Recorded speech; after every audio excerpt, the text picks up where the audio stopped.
ఓం శ్రీమాత్రే నమః. ఓం గం గణపతయే నమః. ఓం శ్రీ గురుభ్యో నమః. ఓం వాగర్ధావివ సంపృక్తో వాగర్ధ ప్రతిపత్తయే జగతః పితరో వందే పార్వతీ పరమేశ్వరో. ఉమాశంకర స్వామి అనుగ్రహ ప్రసాద సిద్ధిరస్తు. వీక్షిస్తున్నటువంటి ప్రేక్షకులందరికీ కూడా డిసెంబర్ మాస ఫలితాలు ఏ విధంగా ఉన్నాయి అంటే, ముఖ్యంగా ఈ డిసెంబర్ మాసము మొత్తము కూడా హేమంత ఋతువు మార్పిడి జరగటము, అట్లాగే జాతకంలో మేషాది మీనరాశి పర్యంతము కూడా కొన్ని గ్రహాలు రుజుమార్గంలోకి ప్రయాణం చేయటం, కొన్ని గ్రహాలు తమ యొక్క స్థితిని మార్చుకోవటం, మరికొన్ని గ్రహాలు వక్రగతిలోకి వెళ్ళటం. ఈ విధంగా గ్రహాల యొక్క మార్పిడి వలన ఏ ఏ రాశుల వారికి ఏ ఏ సందర్భానుచితంగా ఏ ఏ సమస్యలు కలుగుతాయి, అట్లాగే ఎవరికి ఏ విధమైనటువంటి విద్య, ఉద్యోగము, కళ్యాణము, సంతానము ఇలాంటి యోగాలు కలుగుతాయి, ఇలాంటి విషయాలన్నీ కూడా చర్చించుకునే ప్రయత్నంలో ఈ డిసెంబర్ మాస ఫలితాలను గురించి అవకాశం ఉన్నంత వరకు మరి జాతకరీత్యా ప్రతి మనిషి జన్మించినప్పుడు స్త్రీ అయినా పురుషుడైనా వారి యొక్క జన్మానుసారము ఫలానా డేటు, టైము, ప్లేసు వీటి రీత్యా జరిగేటటువంటి దశలు, అంతర్దశలు, అలాగే వారి జాతకంలో ఉన్నటువంటి లగ్నము ప్రాణం లాంటిది. మరి ఆ లగ్నం నుంచి ఏ ఏ గ్రహాలు శుభస్థానంలో ఉన్నాయి, ఏ ఏ గ్రహాలు ఇబ్బందులు పెట్టేటటువంటి అశుభ స్థానాల్లో ఉన్నాయి తెలుసుకుంటూ, అట్లాగే ఈ యొక్క జన్మరాశి చక్రము అనేటటువంటిది నక్షత్ర ప్రభావము, నక్షత్రాలని మరి ఆ పరిపాలించేటటువంటి చంద్రుడి యొక్క గమనాన్ని బట్టి ఫలానా రాశి వారికి ఈ విధంగా జరుగుతుంది అనేటటువంటి ఒక అంటే క్లుప్తంగా ఉన్నంతలో క్లుప్తంగా చెప్పగలగటం ఈ యొక్క డిసెంబర్ మాస ఫలితాలు. అసలైనటువంటిది జన్మజాతకము. జన్మజాతక రీత్యా గ్రహాలను అనుసరించి ఇప్పుడు గోచారంలో ఈ గ్రహాలు ఇక్కడ ఉన్నాయి కాబట్టి లౌకికంగా, ప్రాపంచికంగా, లేకపోతే ఈ నక్షత్రం వారికి, ఈ రాశుల వారికి ఈ విధంగా జరగవచ్చు అనేటటువంటి ఒక సంకేతాన్ని మాత్రం ఇవ్వటమే ఈ యొక్క కాలచక్ర గమనంలో జన్మరాశి ఫలితాలని గురించి తెలుసుకోవటం. ఓం శ్రీమాత్రే నమః. ముఖ్యంగా సింహరాశిలో ఉన్నటువంటి మఖా నక్షత్రము 4 పాదాల వారు, బొబ్బ పూర్వ ఫల్గుని నక్షత్రం 4 పాదాల వారు, అట్లాగే ఉత్తర ఫల్గుని నక్షత్రం 1వ పాదం, ఈ 9 నక్షత్ర పాదాల వారు సింహరాశి వారు. వీరు డిసెంబర్ 1 నుంచి 30వ తేదీ వరకు కూడా వీరికి గ్రహస్థితిని పరిశీలించినట్లయితే జన్మరాశిలో ఉన్నటువంటి కేతువు, సప్తమంలో ఉన్నటువంటి రాహువు. వీరు ఆకస్మికంగా వీరు తీసుకునేటటువంటి అభీష్టకరమైనటువంటి విషయాలు ఏదైతే ఉన్నాయో, ముఖ్యంగా సంతాన విషయంలో కావచ్చు, సంతానపరమైనటువంటి మేధస్సు విషయంలో కావచ్చు, లేకపోతే వీరు ఏకాగ్రతతో కూర్చొని ఏదైనా ధర్మపరమైనటువంటి ఆచారాల విషయంలో కానీ, ధర్మపరమైనటువంటి సాంప్రదాయపరమైనటువంటి విషయాలలో ఏదైనా అర్చనలు లేకపోతే హోమాదులు చేసే సమయంలో ఎన్నో అడ్డంకులు, విఘాతాలు కలిగే అవకాశం ఉంటుంది. ముఖ్యంగా 7వ భావం అంటే 7వ భావంలో ఉన్నటువంటి రాహువు భార్యాభర్తల మధ్య ఇప్పుడు సొంత నక్షత్రంలోకి మారుతున్నాడు ఈ రాహువు. ఈయనేమో కేతువు, జన్మరాశిలో ఉన్న కేతువు శుక్ర నక్షత్రంలో ఉన్నాడు. కాబట్టి సప్తమంలో ఉన్నటువంటి గ్రహము ఏదైతే బలంగా ఉంటుందో, ఇప్పుడు రాహువు బలంగా ఉన్నాడు, శని యొక్క నక్షత్రంలో ఉండటం అనేటటువంటిది పూర్తిగా శనిచ్చే ఫలితాలను ఇస్తాడు. భార్యాభర్తల మధ్య లేనిపోని ఎడబాట్లు అంటే ఒకరు కోరుకుంటారు, ఒకరు కోరుకుంటారు, లేకపోతే వీరికి ఏదో చేయట్లేదని భావన, వారికి ఏదో చేస్తున్నట్టు భావన. ఇక్కడ భార్యాభర్తలు అనేవాళ్ళు ఇద్దరు ఒకే ఇంట్లో ఉంటారు, చక్కగా ఇద్దరు కలిసి కాపురం చేసుకుంటూ ఉంటారు, సంతానాన్ని కంటారు. కానీ జీవితాంతము కూడా ఎడతెగని బంధము ఏదైనా ఉంటే భార్యాభర్తల సంబంధము.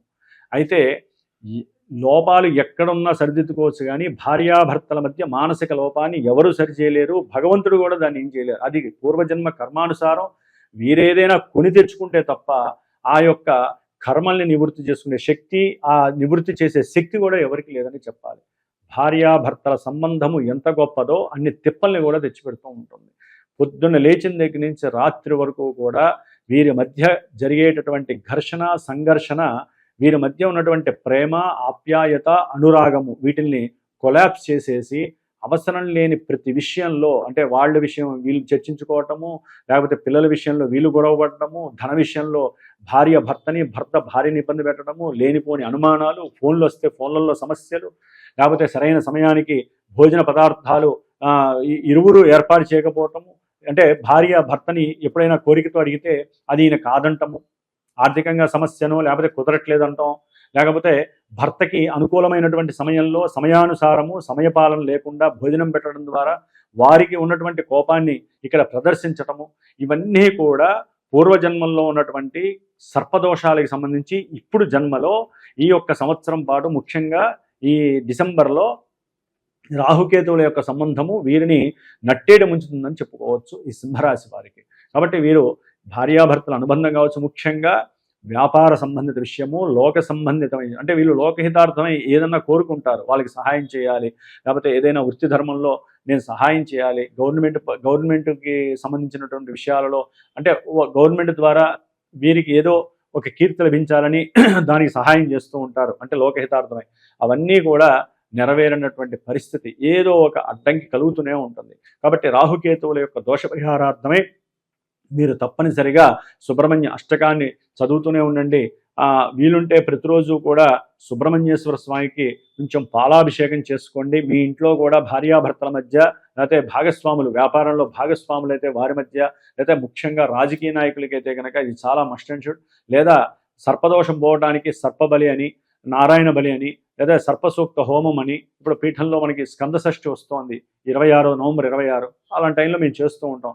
లేదా పర్సనల్ జాతకాల్లో జన్మ లగ్నంలోనే లేకపోతే జన్మ చంద్రుడితో కానీ రవితో కానీ కలిసి ఉంటే మాతృపితృ దోషాలని వస్తూ ఉంటాయి. ఇప్పుడు సింహరాశిలో ఉన్నాడు కాబట్టి ఇది ఒక రకంగా పితృదోషం అని చెప్పుకోవాలి. ఇట్లా ఈ దోషాలు పోవడానికి మా పీఠంలో ఎప్పుడు ఏదో కార్యక్రమాలు, హోమాలు, జపతపాలు జరుగుతూనే ఉంటాయి. ముఖ్యంగా ఇక్కడ పర్సనల్ హోరోస్కోప్ అనేటటువంటిది మనకి తెలియజేస్తోంది. ఇప్పుడు దాని ఎఫెక్షన్స్ ఉన్నప్పటికీ కూడా గోచారంలో చంద్రుడి రీత్యా ఉన్నప్పటికీ, అంటే చంద్రుడు అనేవాడు మనసుకు సంబంధించిన వాడు. ఆ జన్మజాతకంలో లగ్నం అనేటటువంటిది మొత్తం ప్రాణము, ప్రతి అవయవాన్ని, అట్లాగే మనకి జరిగే ప్రతి ఈవెంట్ని తెలియజేస్తుంది. కాబట్టి జన్మజాతకం అనేటటువంటిది మస్ట్ అండ్ షుడ్ అనమాట. ఆ దశలే మనల్ని ఇబ్బంది పెడతాయా లేకపోతే సుఖాన్ని అందిస్తాయా అని తెలియజేస్తుంది. మధ్యలో ఇవి వస్తూ ఉంటే ఆ యొక్క పొడ అనేటటువంటిది మనల్ని ఇబ్బంది పెడుతూ ఉంటుంది, కొన్ని శుభాన్ని కలుగజేస్తూ ఉంటాయి. ముఖ్యంగా సింహరాశ్యాధిపతి అయినటువంటి రవి చతుర్థంలో ఉంటాడు డిసెంబర్ 16 వరకు కూడా. ఇది విద్యార్థులకి చాలా కష్టదాయకమైనటువంటి పరిస్థితి. వారి యొక్క వ్యక్తిత్వము, ఆలోచన, సాహసము, లేకపోతే వారిలో ఉన్నటువంటి కొన్ని అనారోగ్యకరమైనటువంటి ఇబ్బందులు, ఇవేంటంటే విద్యా భంగాల్ని కలుగజేసే అవకాశం ఉంటుంది.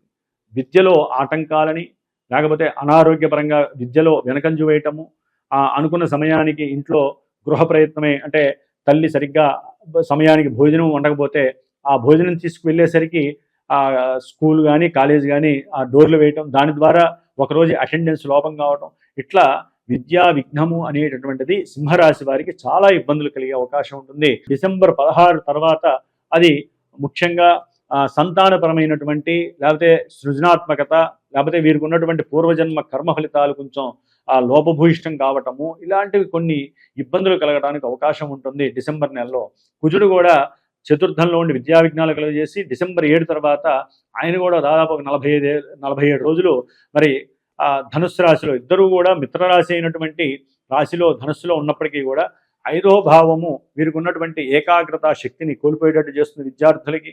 అట్లాగే కోపాన్ని, ఆవేశాన్ని కలుగజేయటము, అవసరం లేని విషయాలలో వీరు ఏకాగ్రత పెట్టడం ద్వారా కొన్ని ఇబ్బందులు పెట్టడము, దైవాన్ని పెడగా పెట్టడం, అంటే దైవాన్ని మేము నమ్మము, దైవం విషయంలో మాకు నమ్మకాలు లేవు అనేటటువంటి సిచ్యువేషన్స్ బీన్ అవుతాయి. కాబట్టి అక్కడే కంట్రోల్ చేసుకోవాలి. లేకపోతే ఆ గ్రహాలు అలా ఉన్నప్పుడు గురుగ్రహం కూడా వీరిని చూస్తోంది లాభంలో ఉండి, కాబట్టి వక్రించి ఉన్నాడు కాబట్టి అంత ఫోర్స్ అనేటటువంటిది వీరికి గురువు యొక్క దృష్టి పడదు. గురువు యొక్క దృష్టి పడితే వీరి నాలెడ్జ్ లేకపోతే అపారంగా ఉంటుంది, కొత్త విషయాలు కనిపెడతారు, గవర్నమెంట్లో కొత్త విషయాలలో వీరికంటూ పార్టిసిపేషన్ దొరుకుతుంది. ఇట్లా ఎన్నో విషయాల మీద వీళ్ళకి శ్రద్ధ పెరిగే అవకాశం ఉంటుంది. కాబట్టి గురుదృష్టి వక్రించి కొంచెం దోషభూయుక్తంగా ఉంది. కాబట్టి ఈ నెలలో రవి కుజుల వలన విద్యలో విఘ్నాలతో పాటుగా వీరి యొక్క మేధస్సు సన్నగిల్లటము, స్త్రీలకైతే కనుక సంతాన విషయంలో కొన్ని చిన్న దోషాలు కలగటము, ఇవన్నీ కూడా కలగడానికి అవకాశం ఉంటుంది. సంతానపరమైన దోషాలు ఉంటాయి.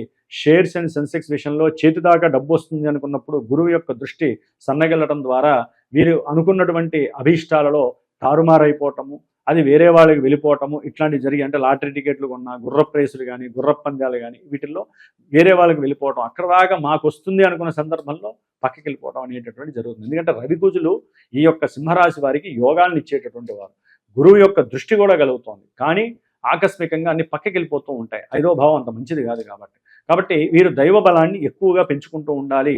దత్తాత్రేయుడు జై గురుదత్త, ఓం గురుదత్త అనేటటువంటి నామాన్ని ఎక్కువగా పఠిస్తూ ఉండాలి. ముఖ్యంగా బుధ శుక్రులు ఆ ఉద్యోగరీత్యా కాస్త ఉన్నటువంటి ప్రదేశంలోనే అటు వెళ్తారా ఇటు వెళ్తారా, మమ్మల్ని ప్రమోషన్ రీత్యా బయటికి పంపిస్తారా, ఇలాంటి చిన్న చిన్న సందేహాలతోనే వీరు చాలా ఇబ్బందులు పడే అవకాశం ఉంటుంది. ఒక్కోసారి ఆకస్మికంగా గృహ మార్పు కలిగే అవకాశం కూడా ఈ యొక్క సింహరాశి వారికి ఉంటుంది. ధనపరంగా, స్నేహితుల పరంగా, కుటుంబంలో బంధువుల పరంగా కూడా వీరికి కొంత ఆర్థికంగా అంటే ఏదైనా ఇల్లు కట్టు ఆకస్మికంగా వీళ్ళకి ఏదైనా స్థలం దొరకటమో, లేకపోతే ఆ స్థలానికి డబ్బులు తగ్గటమో, లేకపోతే ఏదైనా ఒక గృహం కట్టుకుంటూ ఆగిపోవటమో జరిగినప్పుడు బంధువుల ద్వారా కొంత లాభము వీరికి కలిగే అవకాశం ఉంటుంది. కాస్త ఆకస్మికంగా కలిగినటువంటి ఈ యొక్క భావాన్ని వీరు యూజ్ చేసుకోవడం ద్వారా చక్కటి స్థితి కలగడానికి అవకాశం ఉంటుంది. ఒక బండిని కానీ, లేకపోతే ఒక వాహనాన్ని కానీ, వారి దగ్గర ఉన్న పాత వాహనాలను కానీ, లేకపోతే ముఖ్యంగా గృహాన్ని కానీ వీరు అమ్మకం చేసేటటువంటి విషయంలో ఈ బ్రోకర్స్ మధ్యలో మోసం చేసే అవకాశం ఉంటుంది. కొంచెం జాగ్రత్త పడండి. తల్లి యొక్క ఆరోగ్య విషయంలో కూడా చాలా అత్యద్భుతంగా ఉంది. అయితే అక్కడక్కడ మాత్రము కొంత ఆపరేషన్స్కి దాకా వెళ్ళే అవకాశం కనిపిస్తున్న ఆ స్థానపరంగా బుధ శుక్రుడికి ఈ యొక్క స్థానము కుజక్షేత్రము కాబట్టి అంత మంచిది కాదు. కాబట్టి ఈ యొక్క భూమి, తల్లి, విద్య, వాహన ప్రయాణాలు ఈ విషయాల్లో కొన్ని ఆకస్మికంగా ఇబ్బందులు కలిగే అవకాశం ఉంటుంది. తస్మాత్ కొంచెం జాగ్రత్త వహించండి.